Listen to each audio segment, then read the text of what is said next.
expert teachers are chosen to be mentors and coaches and use that as the basis for the support they offer.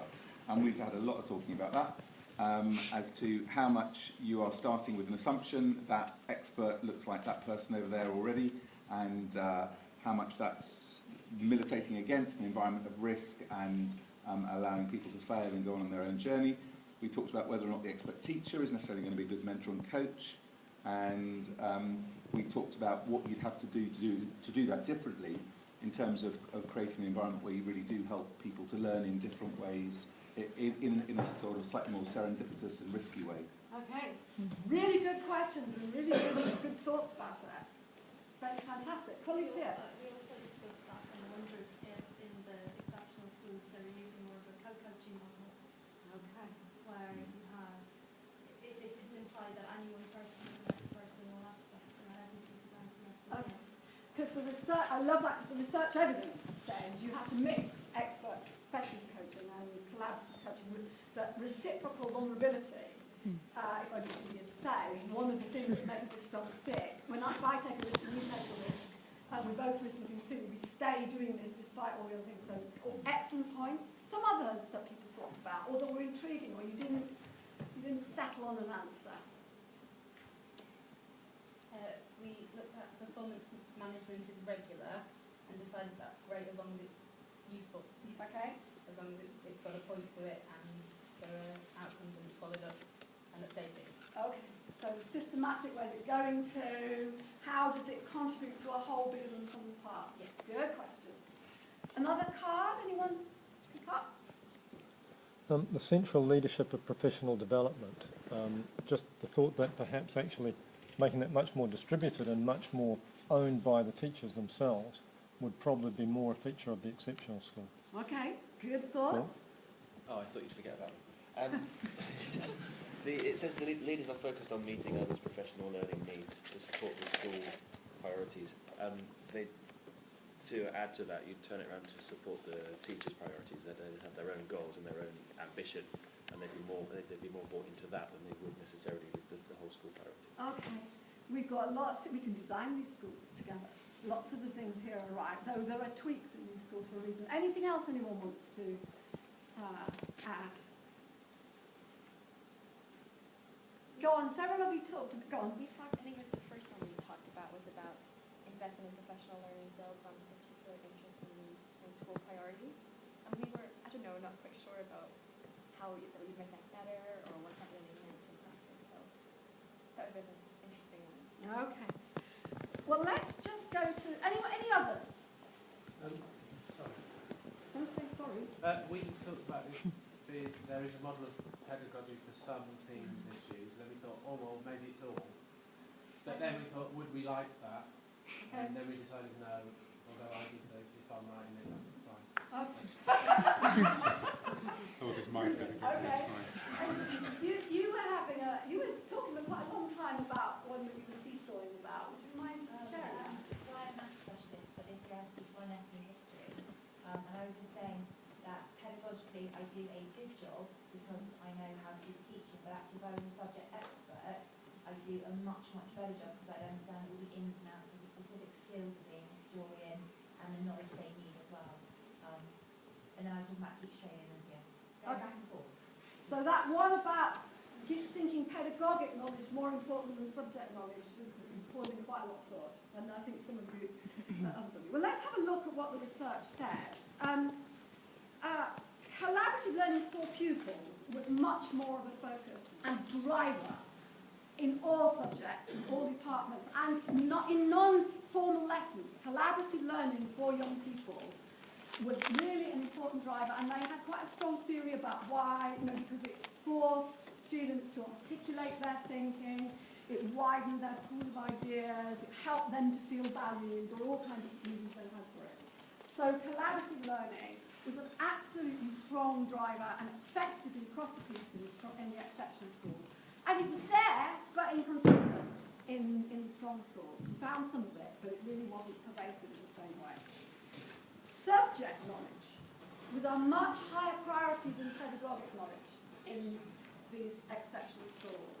They wouldn't dream of leaving a teacher to teach a subject they weren't a specialist without someone who had that specialist knowledge holding their hand, supporting lesson planning, helping them learn about the subject in depth, and that was something they put a huge amount of priority on.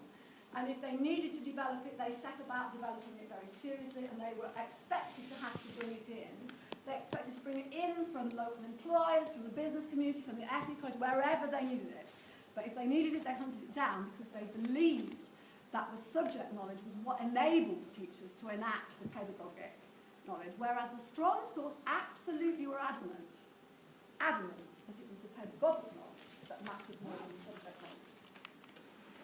And that's one of the things that really is very interesting to us about this. And it's caused quite a lot of interesting debate on the internet there. And I think what's key here is it wasn't that the exception schools said pedagogic didn't matter, but they were saying pedagogic knowledge without strong subject knowledge wasn't ever really going to be real. That it was the subject knowledge that enabled the teachers to stop worrying about what they were doing and start paying really serious attention to what the students were doing and to let go of the control of the learning.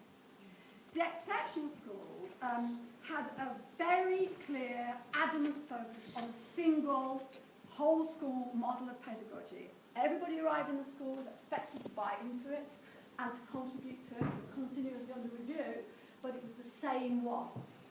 It didn't vary across departments. And they mostly had a rationale for that, and their rationale was, our vulnerable students have got enough variation and uncertainty in their lives. What they need is consistency. What they need is the lessons reinforced, practiced in loads of contexts. And they need the learning strategies to be recognisable so they can start to feel in control of them.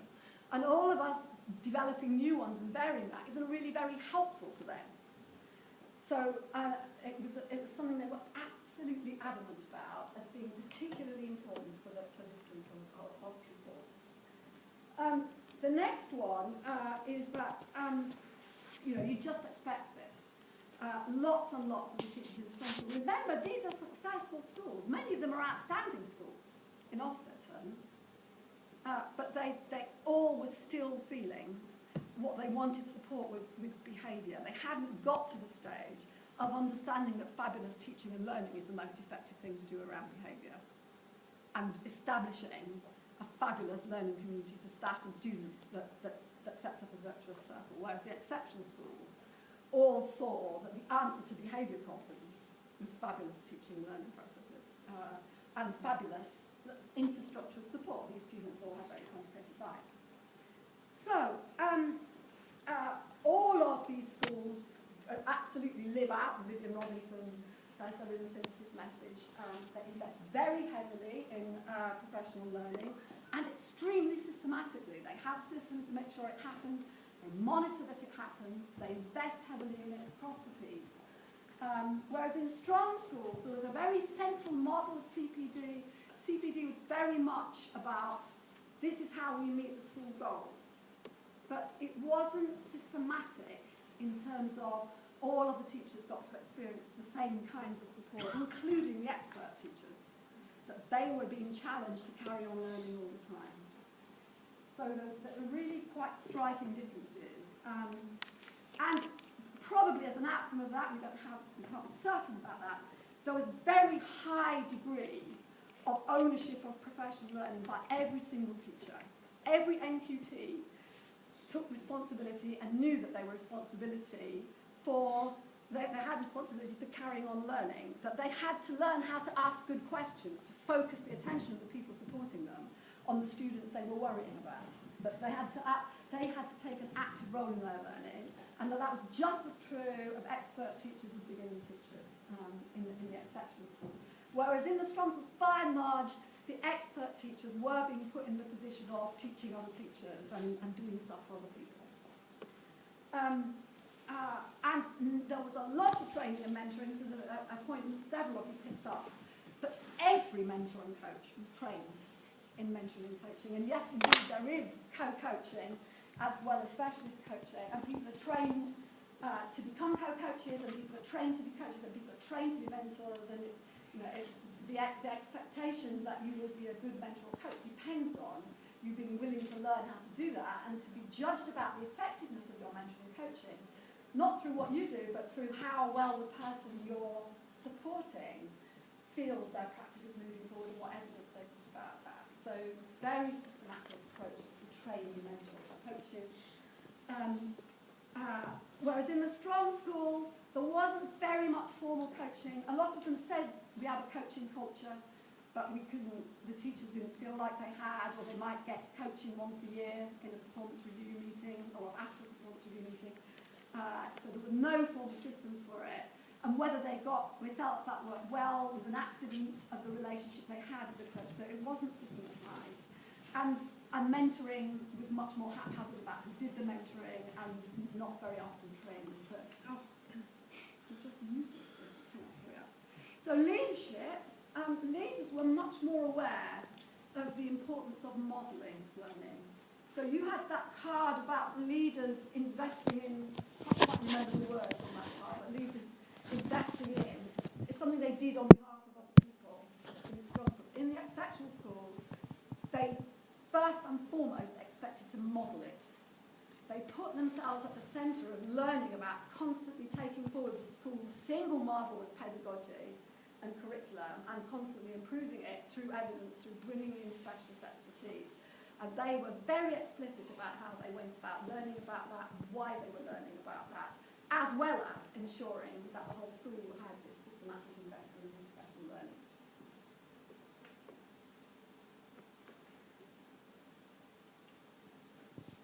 I'm never quite sure about this network learning phrase, but anyway, this is how they quite often described it. So the leaders in the exceptional schools were much more, I think of it as being extrovert and curious. You know, they wanted to learn about what they could grab from anywhere to support their students, and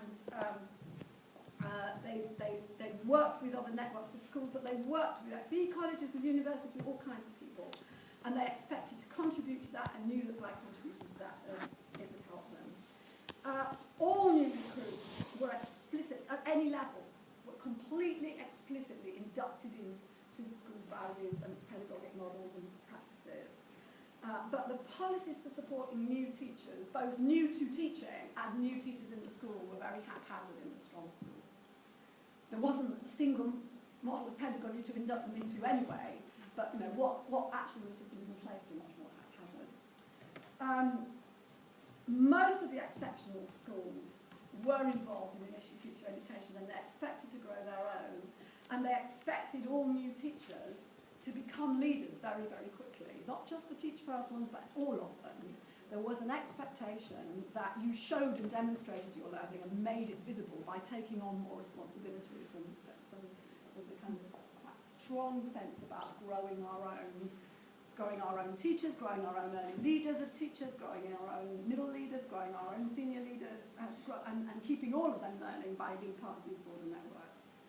And that initial teacher education was a really important part of that. Performance management was used very rigorously and systematically in exceptional schools, and they were ruthless. Persistent underperformers left.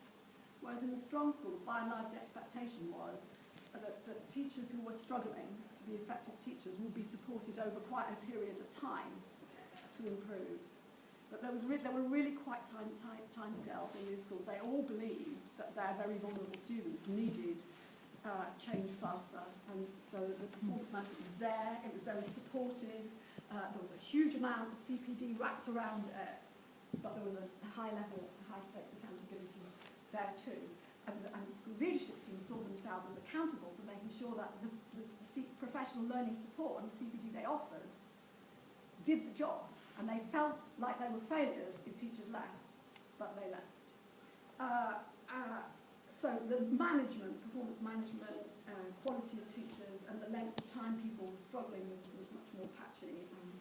The exceptional leaders were very likely to work with outside organisations, specifically to enrich the curriculum. They thought the curriculum mattered enormously as part of that. There was much just more patchy in strong schools, and exceptional schools were more likely to work extremely hard across the piece. Everyone in exceptional schools saw working with parents as part of everybody's job. It wasn't a kind of, here's the team that does parental involvement. It was everybody's job. Whereas in strong schools, it was again much patchier. So, there we are. That's that's like a headline summary of the results. You know, you find much more texture in the report. But just, you know, are there any surprises there?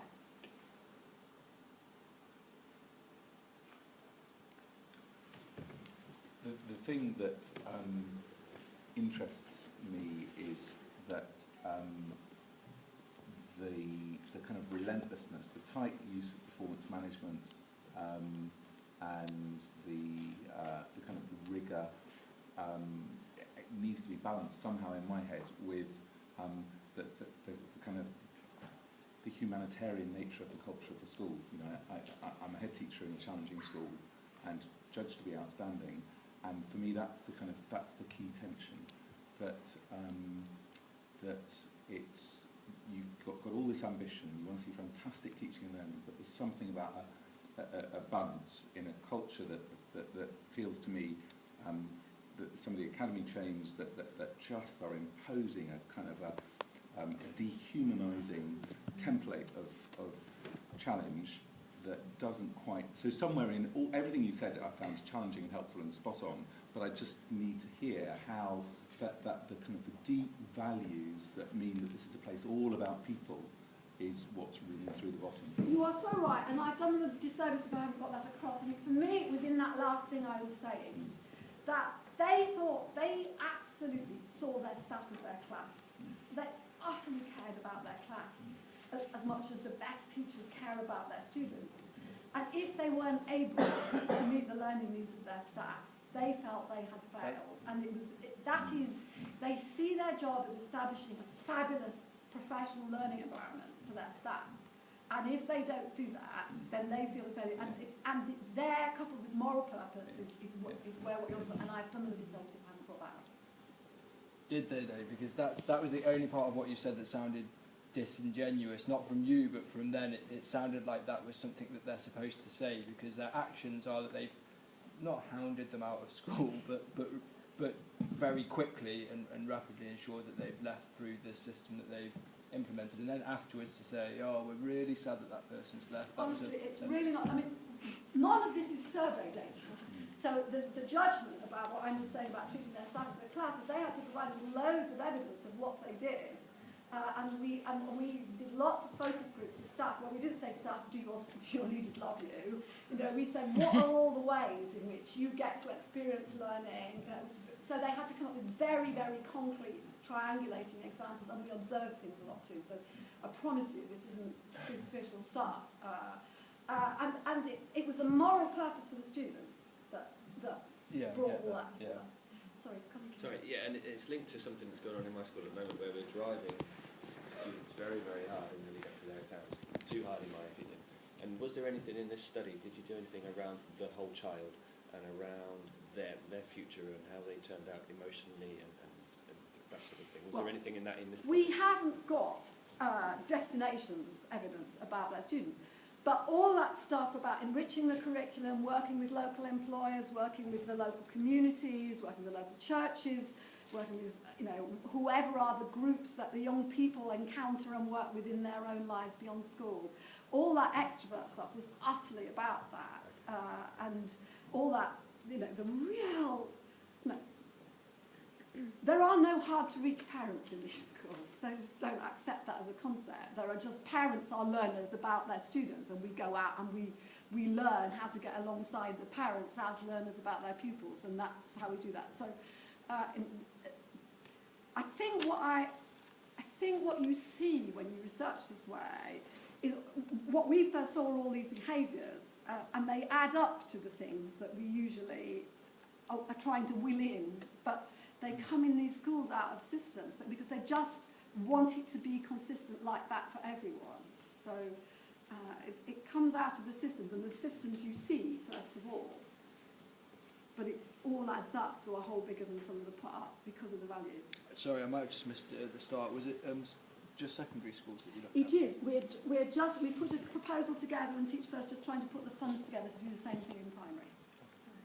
I mean, in my experience, being a teacher in a lot of different schools, the ones that, I think this goes with what you were saying, the ones that I felt were most effective, with no evidence for it, were schools where the head teacher saw not only the children, students, but with the staff, was able to see and praise what they had done, genuinely noticing whether it was the caretaker or the cook or the senior leader. They noticed what they were doing for the school and they made sure that they knew they'd been noticed.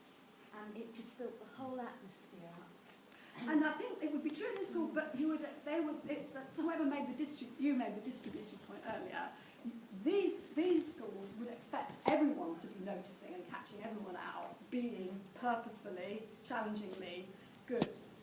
And you wouldn't have to wait for the head because but it comes down to the head. Yeah. It's the leadership that makes it happen. But there is an atmosphere, not where the leader is, not where everybody is saying, we're going to be watching you and seeing what you're doing wrong. We're going to be watching you and we're going to notice what you're doing well. No. But there's challenge in that. Yes. These are very challenging ways. Yeah. So as an ongoing conversation, I'm quite intrigued because the key emphasis on this before me here was the attention to detail for the vulnerable pupils. How does that in any way, I mean this may be a continuing one, how does that measure up to schools which will consider themselves exceptional, but they don't necessarily have a consideration for vulnerable people because most of those vulnerable pupils would have been streamed out anyway? Well, or they're in a minority. I mean, from my perspective, outside this research, probably the pupils who are still most vulnerable in this country at the moment are those who are in a minority in schools. There's a small number of premium pupils or whatever, because and the school can just ignore them or just doesn't see them. And so I think those are important points. And there's no doubt about it. These schools are completely focused on that. So I don't think this research helps with that a lot, but I did write a paper for AERA last year that you'll find on our website, reanalysing all of the evidence about effective continuing professional development and learning through the lens of what we know about meeting the needs of the most vulnerable people. And in that paper, there's a lot more evidence about the point you just made. And it's just on our website, AERA 2013.